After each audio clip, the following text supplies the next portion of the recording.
नमस्कार, आप देख रहे हैं बिहार न्यूज और मैं हूं आपके साथ दिव्या सिंह। बढ़ते हैं खबरों की ओर। सीमांचल में ऊंट तस्करी रुकने का नाम नहीं ले रहा है। राजस्थान से भाया बिहार होते हुए ऊंटों की खेप का बांग्लादेश तक तस्करी किया जाता है। अररिया के चंद्रदेई हाट में पुलिस ने कार्रवाई करते हुए 11 ऊंटों से लदे एक ट्रक को जब्त किया, जबकि तस्कर को पुलिस पकड़ नहीं सकी, वह फरार हो गया। सबसे दुखद बात यह है कि इनमें से 2 ऊंटों की मौत अररिया में हो गई। वहीं अररिया एसडीपीओ पुष्कर कुमार ने बताया कि इस मामले में कार्यवाही की जा रही है। पशु क्रूरता निवारण अधिनियम 1960 की धाराएं 11A के अंतर्गत इन पे कार्रवाई का प्रावधान है। आईपीसी की धाराएं हैं जिसमें हमारे पशु अभी ऊँट जो हैं, जो अररिया के चंदेर में है और वो उसमें से एक ऊँट की मृत्यु भी हो गई है। अभी तत्काल इन सभी ऊँटों को आरएस केडिया टोला में उतारा जा रहा है।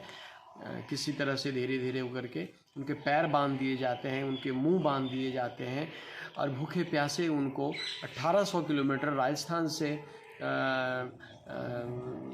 अररिया क्षेत्र में लाया जाता है बिहार में। राजस्थान से ये राजस्थान, फिर उत्तर प्रदेश, फिर बिहार, फिर बंगाल और फिर बांग्लादेश, ये सभी तस्कर इतने शातिर हैं, ये सारे बांग्लादेश ले जाते हैं।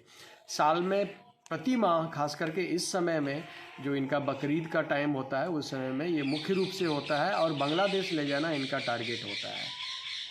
मैं सुजीत चौधरी, कार्यकारी अध्यक्ष, जन चेतना अभियान और आंदोलन,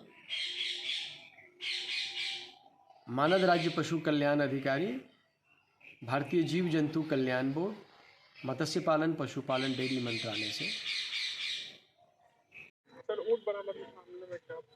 पुलिस को सूचना थी कि ट्रक पर कोई अवैध सामान जा रहा है, जिसमें मोस्ट प्रोबेबली हम लोग शराब के खेप को समझे। उसी पर जब इंटरसेप्ट किया गया तो देखा गया कि इसमें ऊँट है। चालक और उसको कैरी करने वाला तो फरार हो गया और इसमें ऊँट को हम लोगों ने अच्छे से रखा है। हालांकि इतना क्रुएल्टी टू एनिमल एक्ट के तहत वो कार्रवाई किया था कि उसमें एक ऊँट की मृत्यु हो गई, एक और ऊँट की भी बहुत तबीयत खराब थी, वो भी मृत प्राय है। तो 2 ऊँट का है, बाकी सबको सुरक्षित रखा गया है और ट्रक के ऑनर है और जो भी इसमें पता चला है संलिप्त है, उनके विरुद्ध प्राथमिकी दर्ज करके ऊँट को जो अधिनियम है इस एक्ट के तहत इसको राजस्थान भिजवाने की कार्रवाई की जाएगी। राजद विधायिका रेखा देवी ने पुनपुन में जूनियर मॉल का फीता काटकर उद्घाटन किया। जूनियर मॉल की खास विशेषता है कि इस मॉल में मध्यम वर्गीय परिवार को विशेष सुविधा मिलेगी। वहीं खास बात यह भी है कि इस मॉल में 9 रुपए से लेकर 999 रुपए तक का सामान मिलेगा।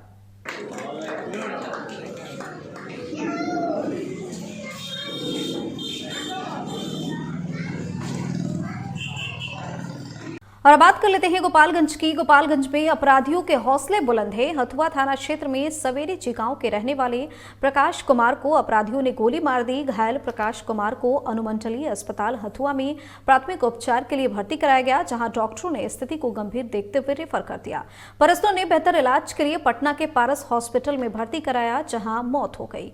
मौत की सूचना मिलते ही परिजनों में कोहराम मच गया। जैसे ही शव हथुआ पहुंचा, परिजन संग ग्रामीण उग्र हो गए और मीरगंज में हथुआ मोड़ पर शव को रखकर आगजनी करने लगे। साथ ही प्रशासन के खिलाफ जमकर नारेबाजी भी की गई। उनकी मांग थी कि 24 घंटे के बाद भी पुलिस परिजनों से नहीं मिली और न ही अपराधियों की गिरफ्तारी के लिए कोई कदम उठाई गई है।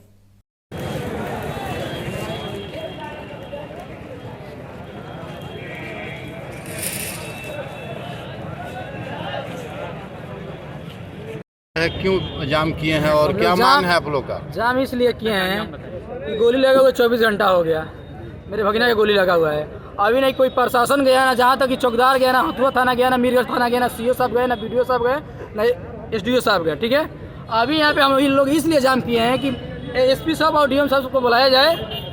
इसको लिखित में चाहिए हम लोग कि कितने दिन के अंदर इन लोग गिरफ्तार करके हमको देते हैं और मुआवजा कितने में कब तक देते हैं। हम लोग को 10 लाख मुआवजा चाहिए, एक आदमी को सरकारी नौकरी चाहिए, तब यहाँ से हम लोग हटेंगे। नहीं तो एसपी साहब डीएम साहब नहीं लिख के देंगे, हम लोग नहीं हटेंगे। यहाँ पे बैठे रहेंगे, धरने पे ही बैठे रहेंगे, जाम करके ही बैठे रहेंगे। कोई पुलिस वाले नहीं गए? कोई पुलिस वाला नहीं गया अभी तक 24 घंटे में। जहाँ तक चौकीदार भी नहीं गया, गाँव का चौकीदार गाँव का है। आप यहाँ पर देखिए ना, अभी इस मामले में दारू जहाँ पे महक जाए, माधव चौथ लोग को प्रशासन को मैं गाली चैलेंज देकर कहता हूँ कि वहाँ पे जाकर जितना भी लोकेशन होगा टेस्ट करके जाके पकड़ लेंगे।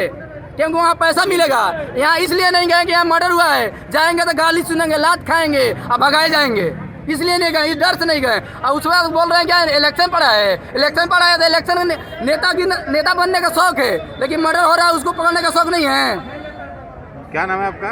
हमारा नाम मुकेश कुमार पंडित। कौन थे आपका? ये हमारे भगने थे। और बात नालंदा की कर लेते हैं, जहां चंडी थाना क्षेत्र के मणिक विघा गांव के समीप सड़क हादसे में एक किशोर की मौत हो गई, वहीं उसका भाई गंभीर रूप से जख्मी हो गया।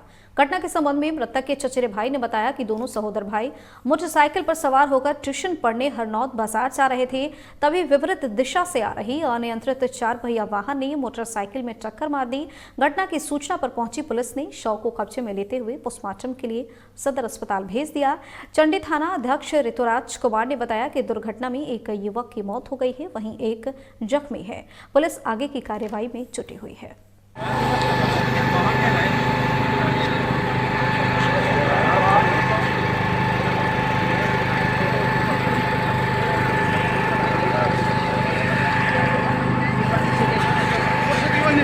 बड़ी खबर जहानाबाद से है, जहां कड़ोना ओपी के सामने NH 83 पर 2 बाइक की सीधी टक्कर में 2 बाइक सवार लोगों की मौत हो गई। घटना से आक्रोशित लोगों ने 2 घंटे तक सड़क को जाम कर दिया।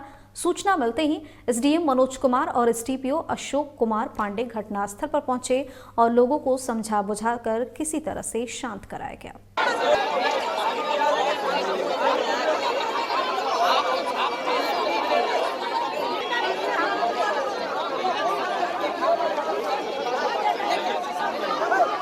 देखिए ये मतलब इस NH पर ही आपस में 2 मोटरसाइकिलें एक दूसरे से टकरा गई और जिसके चलते दोनों सवार की डेथ हो गई। दोनों की तेज़ी और लापरवाही के कारण ये घटना घटी। तो उसी को लेकर के ये उनके परिजन जो है अशांत हो गए थे, उनको समझा बुझा करके पोस्टमार्टम की प्रक्रिया शुरू की जा रही है। तो क्या सब लगी वाहन चेकिंग के दौरान ये घटना घटी या सब कैसे क्या? देखिए थाना के सामने वाहन चेकिंग होती है, ये चूँकि वाहन चेकिंग करना ही है और उस चेकिंग से बचने के लिए कई सवार ऐसे होते हैं जो भागना चाहते हैं, ताकि जो सड़क किनारे है ये बैरिकेडिंग वगैरह लगा करके चेकिंग की जाती है। तो हम लोग देखेंगे, पब्लिक का ये आरोप था कि बिना बैरिकेडिंग लगाए हुए सिर्फ डंडा लगा करके ये चेकिंग हो रही थी, तो हम लोग इसको देखेंगे। यदि आवश्यकता पड़ी तो उसमें इस तरह की जो ये पदाधिकारी हैं उनको दंडित भी किया जाएगा, लेकिन बाज़ाब्ता हम लोग देखेंगे कि इसको ये लगा करके बैरिकेडिंग वगैरह लगा करके और ट्रॉली जो है ट्रैफिक की ट्रॉली लगा करके चेकिंग की जाए। तो क्या मांग कर रहे थे? परिजनों का यही आरोप था कि मतलब चेकिंग का जो सिस्टम है वो गलत है और उस तरफ से डंडा लगा करके लोग चेकिंग कर रहे थे, गाड़ियों को रोकने का प्रयास कर रहे थे। और बात फुलवारी शरीफ की कर लेते हैं, जहां जौनीपुर थाना अंतर्गत रामपुर फरीदपुर पंचायत के निवर्तमान मुखिया नीरज कुमार की बाइक सवार अपराधियों ने गोली मारकर हत्या कर दी।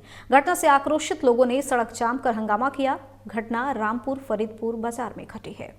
धमकी बहुत पहले से दिया गया था, इलेक्शन से पहले से धमकी दिया। हाँ, खुलेआम धमकी मिला था कि अगर जीत गया तो मर्डर करवा दिया जाएगा। सुबोध कुमार है, उनके विरोधी है, मिथिलेश कुमार है, इन लोगों का। पहले भी गोली चली थी इनके ऊपर? पहले भी गोली तो नहीं चला था, लेकिन अब मेरे संज्ञान में नहीं है, चूंकि मैं पढ़ने लिखने वाला लड़का हूँ। धमकी दिया गया था इसके पहले, जिस दिन जीते उसी वक्त हमारे यहीं पर एक्सीडेंट साला को करवा दिया गया कि जैसे जीता 5 मिनट के खबर मिला, वो लोग वहाँ से निकला, यहाँ पर एक्सीडेंट से करवा दिया गया, एक स्पॉट डेथ करके हमारे साला जो भैया के साला हुआ है। अब आप चाहते हैं कि आरोपी की गिरफ्तारी? आरोपी की अत्यंत गिरफ्तारी हो। 2 घंटा हो गया, पुलिस प्रशासन पूछने तक नहीं आया है। प्रसिद्ध अभी भी थे लोगों बराबर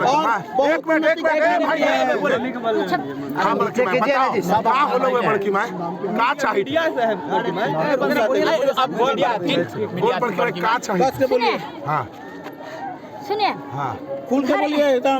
घरे गया था, बुलाया घरे, आपका नीरज जी चाय पीजिएगा, चाय सुनिए बोले चाय पियाएगा, तो कहले कि माँ के चाय दे, 5 कप चाय पियाए हैं।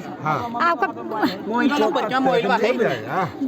बोला के ले आया है, बोला के लिया, एगो लोहार है, छठू तो बेटा एगो लोहार है, हाँ लोहार तो गोली मारा है। लोहार मारा है गोली? लोहार तो बेटा तो मारा है। देखी है आप? हाँ देखे हैं फोटो है। नहीं घर से बुला के? हाँ घर तो बुला के मारा है। छोटू दाई चलिए हम दिखा देते क्या हमारा है। पीछे वहाँ खड़ा था वो। क्या चाहती हैं आप? वो कर सुनिए कह दीजिए। ये संजुआ नहीं है, वो द्वारी पर गाड़ी लगा हुआ है। गाड़ी लेते छोरा लुक गया ना, हाथ से हमको बेटा तो गोली तरह मार दी। बुलेटिन फिलहाल इतना ही, बने रहिए बिहार न्यूज के साथ। नमस्कार।